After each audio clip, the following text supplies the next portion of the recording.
Au cœur de toutes les questions se trouve celle de la vérité.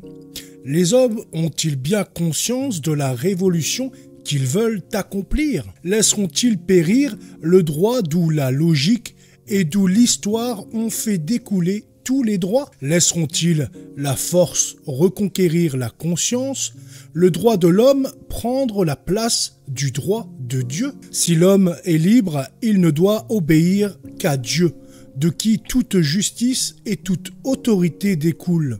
Si l'homme est libre, il a le droit à la vérité. La question de la vérité est au fond de toutes les autres. La pensée et la loi, le droit, la société entière ne sont en peine que d'un fait, ne cherchent éternellement qu'une chose, la vérité. Il faut une raison dernière. Si elle n'est pas morale, elle sera politique, tout comme dans l'Antiquité. Ce qui ne se fera plus par la foi se fera par la loi. Ôter l'infaillibilité, les tyrans la remplacent. Les libertés, les lois, les dynasties, toute la civilisation ne peut avoir qu'un point d'appui en dehors de la force, à savoir la loi morale, la force et la vérité. La question de nos droits, de notre conscience, la question de la vérité est au fond de tous nos problèmes et constitue la base de notre inviolabilité. La confusion atteint son comble. Il faut qu'une affirmation se pose en face de la révolution. Cette affirmation ne peut être donnée que par la vérité et la vérité elle-même que par l'infaillibilité. Dès qu'on ôte à la société le moyen de reconnaître la justice et la vérité, le pouvoir, aussi bien que l'esprit de l'homme, n'a plus de règles que sa propre pensée, dès lors, sur la terre, plus de souveraineté de droit, dès lors, plus d'obligation d'obéir, l'ordre social devient logiquement impossible. L'infaillibilité est le pivot de toutes les questions chez les hommes. C'est le point d'appui dont parlait Archimède. Il faut qu'on sache où est la vérité.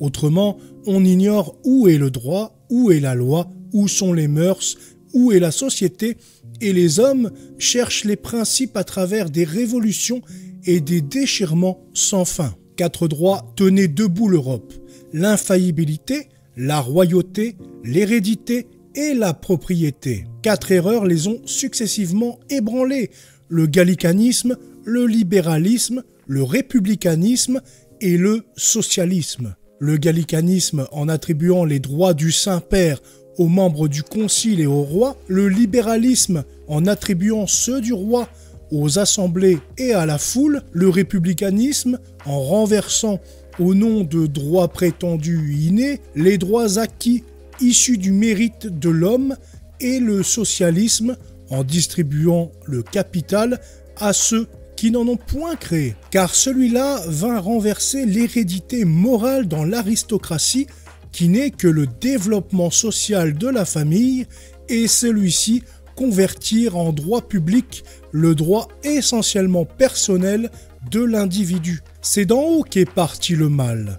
Une fois la cognée dans l'arbre, elle suit le fil du bois. Le gallicanisme fut l'erreur des classes les plus élevées. Le libéralisme fut celle des classes intermédiaires. Et le socialisme, celle des classes inférieures. Chacun s'est emparé du droit qui confirmait au sien. Frappé à la racine, le tronc s'incline et la foule se précipite sur les branches. Comment donc rétablir la propriété sans rétablir l'hérédité? L'hérédité sans rétablir la royauté sans rétablir l'infaillibilité qui est la royauté de Dieu. Si le mal est venu d'en haut, c'est d'en haut qu'on doit le bannir. Les droits se tiennent. Le champ du laboureur et le trône du roi, l'épargne du manœuvre et les fonds du banquier, le palais comme la chaumière n'ont que le même fondement. Rien ne repose que sur le droit. Rien n'est garanti que par Dieu. En défendant le droit chrétien, c'est l'homme, c'est notre civilisation que le pape défend à cette heure et depuis toujours. En brisant son pouvoir, l'Europe briserait son droit, elle s'abdiquerait elle-même. Le gallicanisme fut le protestantisme des trônes. Le schisme fut la révolution des rois. On entama le droit de Dieu. on vit tomber dès lors le droit qui se rapporte à l'homme. Mais le trouble, où les événements surprennent la plupart des hommes, explique leur imprévoyance. Ils croyaient ne poursuivre qu'un fait. Ils s'aperçoivent qu'ils ont poursuivi le principe et que la destruction arrive jusqu'à eux. C'est l'Église. C'est le cœur de la civilisation qui est atteint. C'est l'homme que l'on va renverser. Que les classes qui fondèrent la société, cet édifice auguste de l'obéissance, songent à relever aujourd'hui sur sa pierre angulaire, sur la pierre posée par Jésus-Christ. L'homme n'obéit qu'à deux lois, qui se suppléent toujours, celle de la conscience ou celle de la force. Et même avant le christianisme, il ne connut que la seconde, celle de la force, celle dans laquelle il retombe dès que l'autre s'évanouit. Il faudra s'asseoir en définitive sur la morale ou sur la force. Mais si l'on choisit la première, il faut bien la prendre à sa source. La logique ne connaît pas les transactions. Chassée d'un terme, elle va se replacer dans l'autre. Voyez, cherchez. Il n'existe que ces deux lois. Et quand il s'agit de fonder un édifice comme celui de notre civilisation, il faut traverser les terres mouvantes, il faut arriver sur le roc. Et qu'est-ce d'ailleurs que l'Église, sinon le droit de Dieu introduit chez les hommes? Et la Révolution, sinon le droit de l'homme affranchi du contrôle de Dieu? Et qu'est-ce qu'un tel droit, sinon le retour à la barbarie? L'obéissance, comme la loi, ne peut descendre que de Dieu. Il importe dès lors que le lien, que le droit divin soit visible. Dès que le souverain le brise, il perd autant qu'il est en lui le droit de commander. La conscience, le devoir d'obéir, du même coup s'évanouissent aux yeux des hommes le pouvoir et l'obéissance. Ne sont-ce pas nos lois et les peuples sont-ils des mystiques parce qu'ils suivent la conscience qu'on leur fait? Le principe a fléchi et les empires se sont affaissés. On a coupé l'obéissance à sa racine et la moindre secousse a fait tomber les rois. Qu'est-ce que l'Europe? Qu'est-ce que c'est cette société faite de mains d'hommes et que l'homme revient démolir? L'ordre moral n'est pas seul ébranlé. L'ordre matériel présente des symptômes graves. Les États d'Europe émettent des emprunts qui absorbent les ressources recueillies par l'épargne de leur population. De semblables ressources suffiront-elles toujours? Par suite de nos mœurs, l'épargne ira en diminuant et par l'effet de nos doctrines, les dépenses publiques vont aller en croissant. Combien de temps marchera-t-on dans cette voie? D'une part, affaissement de l'ordre moral sur lequel s'appuyait l'ordre politique, de l'autre, épuisement des ressources employées à la soutenir. La société marche donc vers l'époque où elle ne fera plus ses frais. La question qui s'ouvre est bien simple. La société a-t-elle toujours autant coûté? Et lorsqu'elle coûtait moins, quelle force parvenait à la maintenir? C'est encore cette force que je veux indiquer. L'Europe n'est pas confrontée non pas à une invasion, mais à sa propre dissolution. Le christianisme ne fait pas face à une hérésie, mais à une négation absolue, c'est-à-dire à un état plus effrayant pour le monde que celui dans lequel il l'a trouvé. C'est le droit qui va disparaître. Tout ce que le travail sacré de l'histoire a construit si péniblement. L'Europe n'est ni luthérienne, ni calviniste, ni musulmane. L'Europe est sans principe. Voilà pourquoi elle ne fait rien pour la vérité. Pourquoi elle se laisse arracher cette pierre sacrée, cette pierre miraculeuse qui soutient tout, les droits, les lois, les mœurs, dans cette voûte immense de l'édifice européen. On a perdu plus d'un principe pour en arriver là.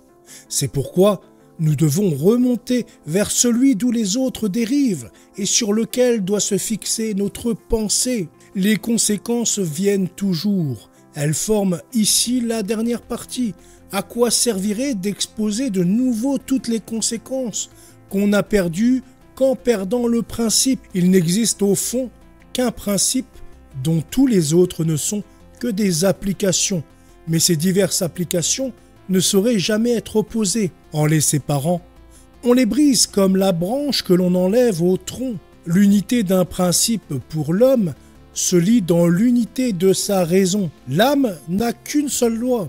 N'en cherchez pas une seconde pour la servir. Ne cherchons que l'application de cette noble loi à nos sociétés civiles, et d'abord pour que cette âme immortelle n'obéisse en définitive qu'à Dieu, et ensuite pour que le bien opéré dans la vie morale soit autant opéré pour la loi, autant d'accompli pour la politique. C'est la hauteur des vues qui a manqué aux hommes.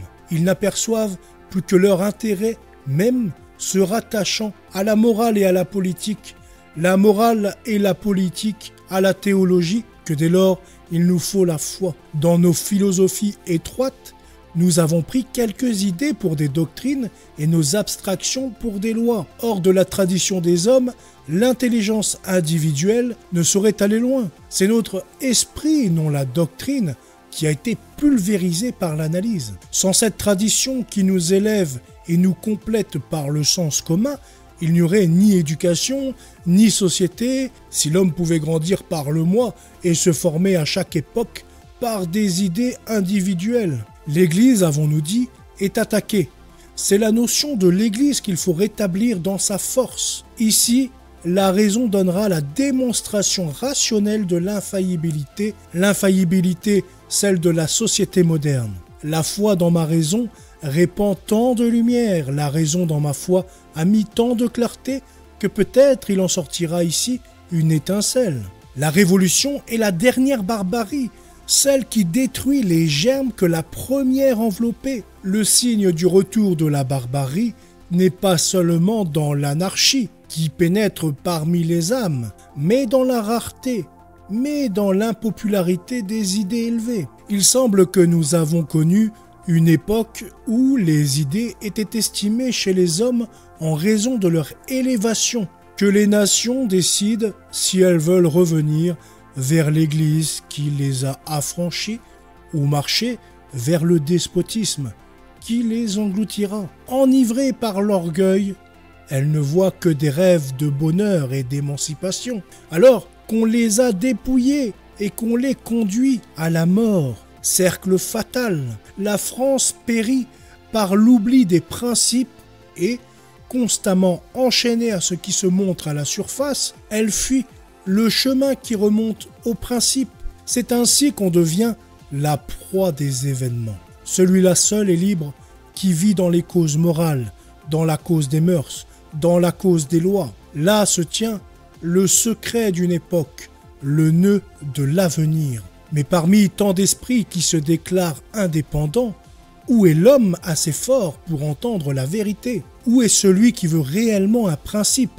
Dans ces limbes funestes où nous jetons la confusion, les âmes fuient comme des ombres que recouvre le manteau de mensonge. Vérité, vérité, qu'as-tu fait pour causer tant d'effroi, pour soulever des haines chez les hommes? Même parmi ceux qui t'appellent, s'il faut te confesser tout entière, le plus intrépide s'arrête et le plus fier songe à sa popularité. Voilà, c'est tout pour cette vidéo, j'espère qu'elle vous aura plu. Je vous souhaite une très bonne journée et à bientôt. Salut!